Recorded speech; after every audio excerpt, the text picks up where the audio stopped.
Platforms आपके लिए सबसे ज़्यादा फ़ायदेमंद साबित हुए? अगर ऐसी क्या पर्टिकुलर स्किल्स चाहिए होती हैं कि आप कोई जॉब लग जाए? लोग आते हैं, उनकी मोटिवेशन यही होती है कि यहाँ पे सेटल होना चाहते हैं। तो उसका सबसे ईजीएस्ट वे ये है कि आप लगे कि जॉब चली जाएगी और मुझे जॉब नहीं मिल रही तो मैं इजीली स्विच बैक कर लूँगा स्टूडेंट वीज़ा। तो आप ये पता होना चाहिए कि जर्मनी को स्टूडेंट से ज़्यादा ना स्किल्ड वर्कर्स की ज़रूरत है। अच्छा,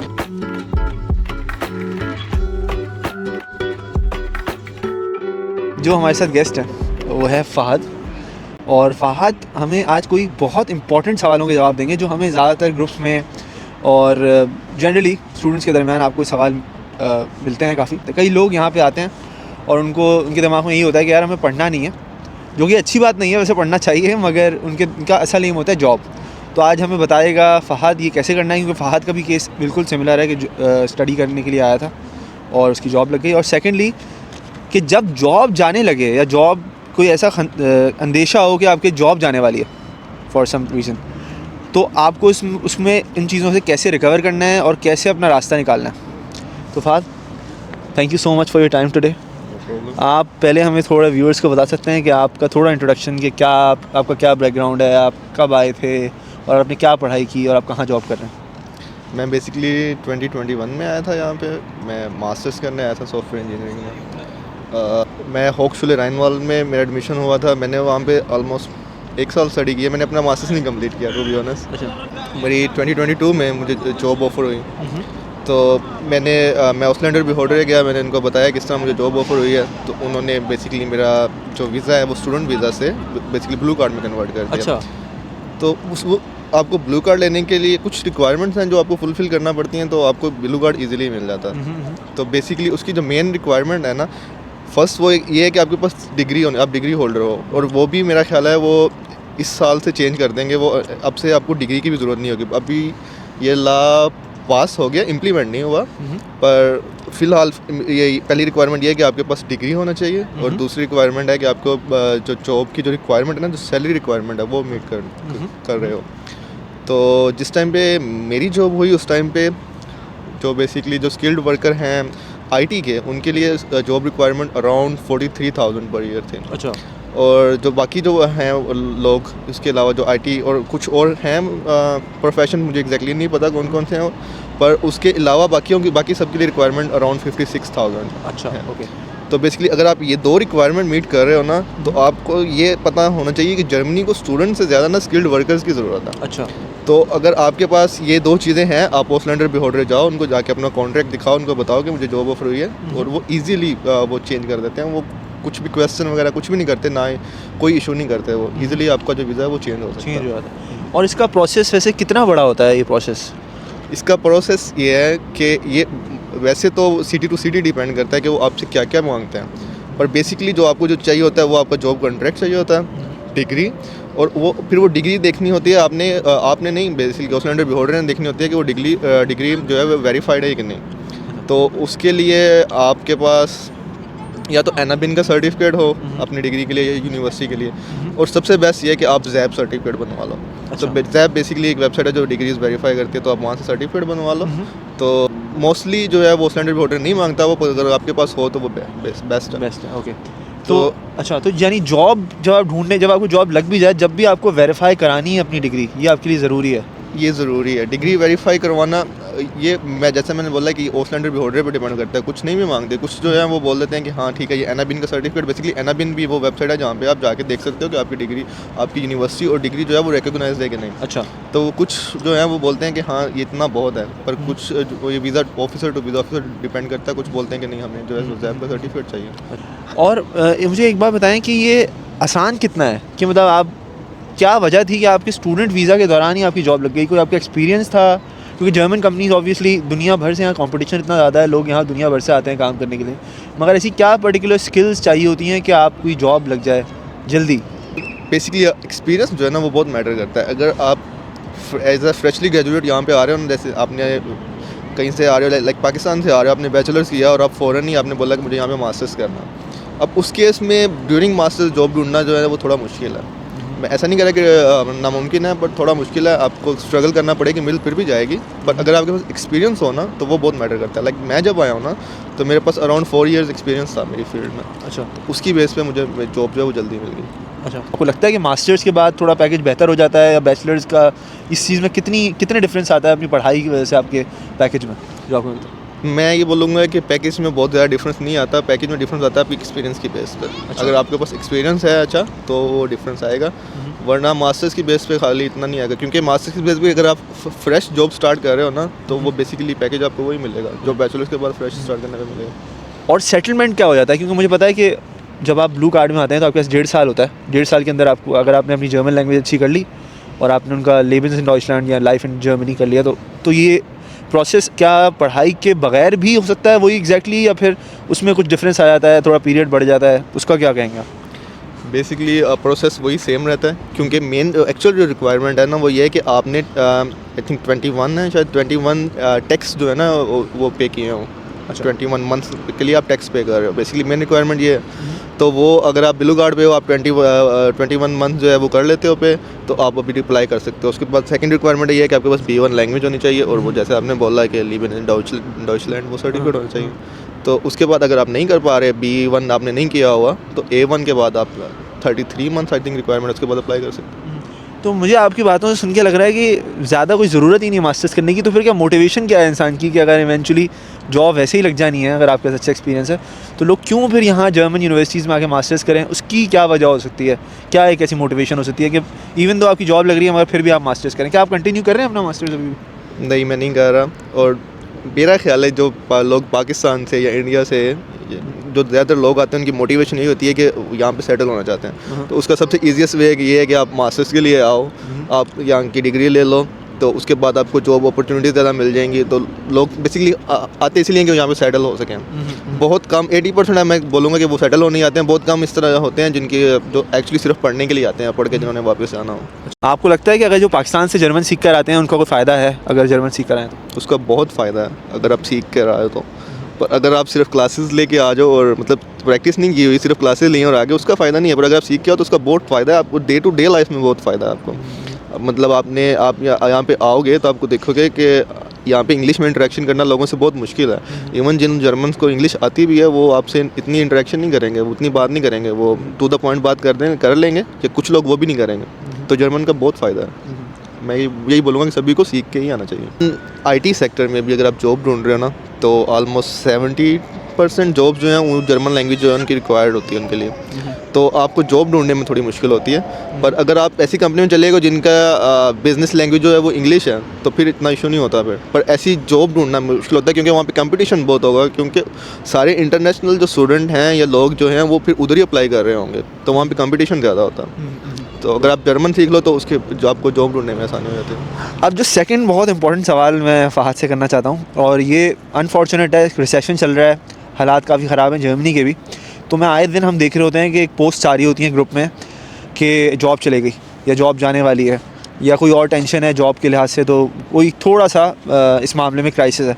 अभी रिसेंटली मुझे पता है फ़हाद की कंपनी के ऊपर भी बुरा वक्त आया था, तो फ़हाद अपनी सिचुएशन थोड़ा बताएगा कि फ़हाद ने इस चीज़ को कैसे टैकल किया और फिर इस चीज़ में वो क्या एडवाइस करता है कि दूसरे क्या करें जब उनको लगना शुरू हो, या उनकी जॉब या तो लगना शुरू हो कि जॉब चली गई जा रही है, या तो जॉब चली जाए। तो आपका क्या एडवाइस है? अपना थोड़ा एक्सपीरियंस शेयर करें और बताएं कि क्या आप एडवाइस देना चाहेंगे। हाँ, सो कुछ माह पहले मैं जिस कंपनी में काम कर रहा हूँ, हमें इशू फेस हुआ कि जो इन्वेस्टर जो थे ना, उन्होंने इन्वेस्ट करना बंद कर दिया। उन्होंने बोला कि हम मज़ीद इन्वेस्ट नहीं कर सकते। तो जब इन्वेस्टर इन्वेस्ट नहीं कर रहा हो तो आपके पास फिर कंपनी के पास अगर बैकअप प्लान भी नहीं हो तो इतना पैसा नहीं होता कि वो कंपनी जो है वो इवन सैलरीज भी पे कर सके। तो हमारे पे भी एग्जैक्टली यही सिचुएशन आई। तो अब उसमें होता क्या है कि कंपनी जब इस सिचुएशन में होती है कि वो पे नहीं कर सकती एम्प्लॉयज़ को, तो वो इंसॉल्वेंसी के लिए अप्लाई कर देती है। तो मेरी कंपनी में भी बेसिकली इंसॉल्वेंसी के लिए अप्लाई कर दिया। अब इस पीरियड में कंपनी के पास 3 माह होते हैं कि वो नया इन्वेस्टर ढूंढ ले या फिर कंपनी कोई और बाय कर ले। तो अब वो 3 माह की जो पे जो होती है ना, वो बेसिकली उसको इंसॉल्वेंट गेल्फ बोलते हैं। मुझे मेरी जर्मन टर्म जो है ना इतनी अच्छी नहीं है, पर बेसिकली वो गवर्नमेंट वो पे करेगी आपको 3 माह सैलरी, और उस 3 माह में आपका जो एम्प्लॉयर है उसकी ये रिस्पॉन्सिबिलिटी है कि वो या तो इन्वेस्टर ढूंढ ले या फिर वो कंपनी सेल कर दे किसी नए बंदे को। तो बेसिकली हम पे भी एग्जैक्टली यही सिचुएशन आई थी। मेरा जो एम्प्लॉयर था वो तो बहुत था, उसको था कि हम इजीली सेल कर लेंगे और या फिर कोई इन्वेस्टर ढूंढ लेंगे। पर एज अ फ़ॉरेन जब आप यहाँ पे होते हो तो आपको टेंशन होती है कि अगर कंपनी बंद हो गई या क्या हो गया, फिर आप क्या करोगे। तो मैंने फिर बजाय कि अपने एम्प्लॉयर पर रिलाई करूँ, मैंने जॉब ढूंढना स्टार्ट कर दी। तो बेसिकली मुझे मैक्सिमम 1 माह लगा होगा, मुझे न्यू जॉब मिल गई। तो आपको जॉब नहीं मिल रही और 3 माह भी गुजर गए हैं, तो फिर आप क्या कर सकते हो कि आपको बेसिकली ओसलैंडर भी होल्डर को बताना पड़ेगा कि इस तरह मेरी जॉब चली गई है और अब मैं जो है न्यू जॉब सर्च कर रहा हूँ। तो वो इनिशियली आपको ऑलमोस्ट 6 मंथ का टाइम पे दे देंगे और वो बोलेंगे कि हाँ आपके पास इतना टाइम है 6 मंथ, आप उसमें जॉब ढूंढ लें और उसके बाद आप फिर से अपना वो ब्लू कार्ड जो है या जिस भी आप वीज़ा पे थे वो कंटिन्यू कर सकते हैं। तो ये कोई वो हार्ड एंड फास्ट रिक्वायरमेंट नहीं है 6 मंथ। अगर आप 6 मंथ गुजर गए हैं, आपको फिर भी जॉब नहीं मिली, आप वापस ओसलैंडर पे ऑर्डर जा सकते हो, उनको जाकर अपनी सिचुएशन एक्सप्लेन कर सकते हो। डिपेंड करता है आप कितना अच्छा एक्सप्लेन कर लोगे, तो वो आपको फिर एक्सटेंशन दे देंगे। तो बेसिकली अगर आप यहाँ पे एक बार आपने जॉब स्टार्ट कर दी है ना और आपके पास ब्लू कार्ड आ गया, तो उसके बाद इतना मुश्किल नहीं होता। इवन आप कंपनी बंद भी हो रही है, कुछ भी हो रहा है, जैसे कि मेरी कंपनी बंद हो रही है ना, तो अभी उन्होंने सेल करनी है कंपनी, तो उन्होंने वो बायर ढूंढना है जो बायर बोलेगा कि मैं जितनी भी एम्प्लॉयज़ हैं इनको रिटेन करूँगा, मैं किसी भी एम्प्लॉय का कॉन्ट्रैक्ट जो कैंसिल नहीं करूँगा। और अभी इनको बायर मिल गया है। अच्छा। और उनको वही बायर जो बायर मिला है वो सब एम्प्लॉयज़ रिटेन करेगा। तो बेसिकली जॉब लूज़ करना इस बेसिस पे बहुत डिफ़िकल्ट है, अनलेस अंटिल आपकी जॉब जो है वो परफॉर्मेंस बेसिस पे आप जा रही है या इस तरह कोई इशू हो रहा है, फिर उसमें आप देख सकते हो कि उसमें आपको इश्यूज फेस हो सकते हैं, पर स्टिल आप जॉब ढूंढना इतना मुश्किल नहीं होगा। इस परफॉर्मेंस बेस पे अगर ये चीज़ हो जाए तो फिर उस पर क्या करना चाहिए किसी को, और क्या वार्निंग्स होती हैं, किस तरह बताया जाता है, और अगर आपका एम्प्लॉयर आपके साथ आपको लगता है कि कोई गलत कर रहा है, कोई अनफेयर चीज़ कर रहा है, तो उसको कैसे टैकल करना चाहिए? सो बेसिकली परफॉर्मेंस बेस पे 3 रिटन वार्निंग्स होती हैं। तो एटलीस्ट एम्प्लॉयर आपको 3 रिटन वार्निंग्स देगा, उसके बाद वो आपको वो कर सकता है, आपको फायर कर सकता है, पर उसको आपको वार्निंग्स देनी पड़ेंगी पहले। पर ये भी एम्प्लॉयर टू एम्प्लॉयर डिपेंड करता है, आपके कॉन्ट्रैक्ट पे डिपेंड करता है, आपने किस तरह का कॉन्ट्रैक्ट साइन किया है। तो कुछ एम्प्लॉयर जिस तरह भी होते हैं जो नहीं वार्निंग देते और वो वैसे भी फायर कर देते हैं लोगों को। पर उस केस में भी वो डिपेंड करता है कि आपकी प्रोबेशन पीरियड पूरा हो गया था या नहीं हुआ था। लाइक अगर आपका प्रोबेशन पीरियड 6 माह है और आपका प्रोबेशन पीरियड में आपको 1 माह का नोटिस पीरियड है और उसके बाद आपका 3 माह का नोटिस पीरियड है, तो एम्प्लॉय भी फायर कर रहा है, तो आपके पास वो 3 माह है, वो 3 माह का उसको भी नोटिस पीरियड देना पड़ेगा। तो आपके पास वो 3 माह है जॉब सर्च करने के लिए, उसके बाद आपने ओसलैंडर पे ऑर्डर जाना है, उनको बताना है कि जॉब चली गई है, तो वो 6 माह वो और दे देंगे। तो आपके पास इनफ टाइम होता है कि आप न्यू जॉब सर्च कर सकें। और मैंने ये सुना है कि मतलब I know it's different for people, different to person, मगर मैंने जो देखा है वो ये है कि यहाँ से ओसलैंडर पे काफ़ी ज़्यादा आपके साथ कन्वीनियंसी से पेश आता है और आपको चांसेस देता रहता है। मतलब ये ज़रूरी नहीं है कि आप 6 मंथ्स में आपका ख़त्म हो जाए तो फिर वो आपको वापस भेज रहे हैं, भाई आप यहीं से आप टिकट कटाओ वापसी पाकिस्तान, ऐसा तो नहीं है ना? या फिर नहीं, ऐसा नहीं है। ओसलैंडर पे होल्डर जो है वो आपको बहुत हेल्प करता है इस मामले में। पर आपको ऐसा नहीं है कि आप 6 माह कुछ भी नहीं करो, 6 माह बाद जाओ और आप बोलो कि मुझे और टाइम दे दो, तो वो उस मामले में फिर वो इशू करेंगे। अगर आप 6 माह में आप सर्च कर रहे हो, आप उनको जाके बताते हो, एक्सप्लेन करते हो कि इस तरह मैंने इन जॉब्स के लिए अप्लाई किया हुआ है, इधर मेरा इंटरव्यू चल रहे हैं, ये वो, तो आप अगर सिचुएशन सही से एक्सप्लेन करते हो तो वो आपको एक्सटेंशन दे देंगे। के अलावा मुझे बताएं कि जब आपके ऊपर एक क्राइसिस आया हुआ था तो आपने जॉब ढूंढना शुरू की, तो कौन से प्लेटफॉर्म्स आपके लिए सबसे ज़्यादा फ़ायदेमंद साबित हुए? क्या क्या चीज़ें आपने की? क्या एडवाइस है आपकी इस बारे में? बेसिकली मैंने सिर्फ और सिर्फ लिंक्डइन यूज़ किया। लिंक्डइन पे आपको हर तरह की जॉब मिल जाएगी। और लिंक्डइन का ये फ़ायदा है कि मोस्टली जो एम्प्लॉयर्स हैं जिनको इंग्लिश स्पीकिंग लोग चाहिए हों, जिनकी बिजनेस लैंग्वेज इंग्लिश है, वो ज़्यादातर लिंक्डइन पे ही पोस्ट करते हैं। तो आपको वहाँ से इजीली जॉब मिल जाएगी, कुछ ना कुछ आपको मिल जाएगा। उसके अलावा एक और प्लेटफॉर्म है, वो जिंग नाम है उसका। हाँ, और पर वो टोटली जर्मन में है और वहाँ पे अगर आप जॉब्स देखोगे तो वो मोस्टली जो है वो उनकी रिक्वायरमेंट ये होगी कि जर्मन लैंग्वेज चाहिए। तो मैं यही रिकमेंड करूँगा कि आप लिंक्डइन पे ढूंढो। अच्छा, आपकी जो जॉब लगी वो उसी शहर में लगी है या फिर दूसरे शहर में लगी है? मेरी जो फर्स्ट जॉब जो है वो टोटली रिमोटली है। तो वो डिफरेंट सिटी है, टोटली डिफरेंट सिटी है, यहाँ से बहुत दूर है। क्या नाम क्या है उसका? Leipzig basically. और आप डुइसबर्ग में रहते हैं? तो मैं डुइसबर्ग में रहता हूँ और वो लाइप्जिग में। मैं maybe once in a month वहाँ पे चला जाता हूँ, पर इसके अलावा मैं वर्क फ्रॉम होम करता हूँ। अभी मेरी जो सेकंड जॉब है, मैंने जैसा कि बताया कि कंपनी में इशूज़ थे तो मैंने जॉब स्विच कर लिया।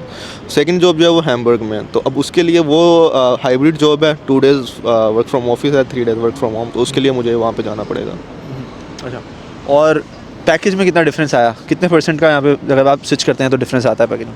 एग्जैक्ट फिगर्स आप नहीं बताएंगे, मुझे पता है कैमरा में टैक्स की वजह से फाइनेंस राउंड आपके पीछे लग जाएगा, मगर फिर भी कितना क्या है आज के यहाँ पे ट्रेंड किस तरह का? सो बेसिकली पैकेज में, मेरे पैकेज में almost I would say 23 to 25% difference है। 25% तो बहुत अच्छा फिगर है, मतलब कि आप तो काफ़ी, आपके लिए तो अच्छा साबित हुआ फिर सब। हाँ ऐसे ही है। बेसिकली मेरी इससे पहले फर्स्ट जॉब थी, तो मैं बहुत अच्छे पैकेज पे नहीं सेटल हुआ। मुझे जो पैकेज दिया उन्होंने, मैं उस पर सेटल हो गया। मैंने कहा फर्स्ट जॉब है, तो मैं जो पैकेज उन्होंने दिया मुझे, मैं उस पर सेटल हो गया। तो इस टाइम ज़रा मैं खुद से जॉब ढूंढ रहा था, तो मैंने अपनी मर्ज़ी से पैकेज मांगा, तो उन्होंने वो दे दिया। मुझे पहले से एक बात बताई, क्योंकि मैं आपको जानता हूँ, वो ये है कि आपने अपना स्टूडेंट स्टेटस ख़त्म नहीं किया था। आप पढ़ रहे थे, आपने डिग्री अपनी, आप फीस भर रहे थे। तो मुझे लगता है उसका भी थोड़ा बहुत फ़ायदा होता, अनलेस की जॉब चले जाती। तो उसके बारे में आप मुझे बताया था, क्या वो क्या सीन है कि अगर आप स्टूडेंट हो और आपकी जॉब चले जाए? सो बेसिकली मैं अभी भी स्टूडेंट हूँ, मैं अपनी स्टडी कंटिन्यू नहीं कर रहा, पर मैं यूनिवर्सिटी में फ़ी पे कर देता हूँ। और वो जो फ़ी जो है वो मुझे उसका सिर्फ ये फ़ायदा हो जाता है कि वो जो मेरी ट्रांसपोर्टेशन कॉस्ट है वो कवर कर देती है। अगर मैं वो फ़ी नहीं पे करूँगा, उसके अलावा मैं अगर खुद डॉइचे बान की टिकट लूँगा तो वो मुझे ज़्यादा एक्सपेंसिव पड़ेगी। तो मैं वो यूनिवर्सिटी की फ़ी पे कर देता हूँ और मेरी ट्रांसपोर्टेशन वो कवर कर देती है। तो उसका मुझे फ़ायदा थोड़ा सा ये हो जाता है कि मेरे पास थोड़ा ये है कि अगर मुझे लगे कि जॉब चली जाएगी और मुझे जॉब नहीं मिल रही, तो मैं इजीली स्विच बैक कर लूँगा स्टूडेंट वीज़ा पे। और मेरा लास्ट सवाल फ़हाद से ये है, क्योंकि फ़हाद ने आई वुड से कि एक अच्छी सक्सेस हासिल की है जर्मनी आके, और बहुत जल्दी अपने वक्त में। क्योंकि फ़हाद से मेरे 4 साल हुए हैं, 3 से 4 साल, 3 साल हुए हैं सिर्फ, और 3 साल में अभी उसकी जॉब लग चुकी है, बहुत अच्छा पैकेज है। तो फ़हाद, क्या एक एडवाइस तुम देना चाहोगे उन लोगों को जो जर्मनी आना चाहते हैं? व्हाट्स द वन की टू सक्सेस? जर्मनी में अगर मैं कुछ एडवाइस देना चाहूँ कि आप कुछ करके आएँ, तो आप हमेशा लैंग्वेज सीख के आएँ। और लैंग्वेज बहुत ज़रूरी है यहाँ पे, आपकी डे टू डे इंटरेक्शन के लिए बहुत ज़रूरी है। इवन आपकी फील्ड में बहुत ज़रूरी है, और जस्ट फील्ड में नहीं, आपके डेली लाइफ में बहुत ज़रूरी है। तो मैं ये एडवाइस दूंगा कि आप लैंग्वेज सीख के आओ। और दूसरा, अगर आप यहाँ पे आके अपना करियर सेट करना चाहते हो, तो बैचलर्स के बाद टाइम वेस्ट करने की बजाय आप जॉब ढूंढना शुरू करो। पाकिस्तान में आप जॉब ढूंढो, करो, और मीनवाइल जब तक आपका प्रोसेस कंप्लीट नहीं होता, हमेशा जॉब करो, एक्सपीरियंस लेके फिर आओ। एक्सपीरियंस यहाँ पे बहुत मैटर करता है, क्योंकि वही आपके अपने एक्सपीरियंस और जर्मन के थ्रू ही आप स्टैंड आउट करोगे। वरना यहाँ पे थर्ड तो नहीं, 4th लार्जेस्ट इकोनॉमी, तो यहाँ पे कंपटीशन बहुत है और हर जगह से लोग आते हैं। Fahadh, thank you so much अपने टाइम के लिए। सर्दी बहुत है और फिर भी आप मेरे साथ यहाँ बैठे ठंड में और आपने इंटरव्यू दिया, इस बात के लिए मैं आपसे बहुत आभारी हूँ। इसी के साथ आज का एपिसोड होता है ख़त्म। मैं आपसे मिलूँगा नेक्स्ट वीडियो में।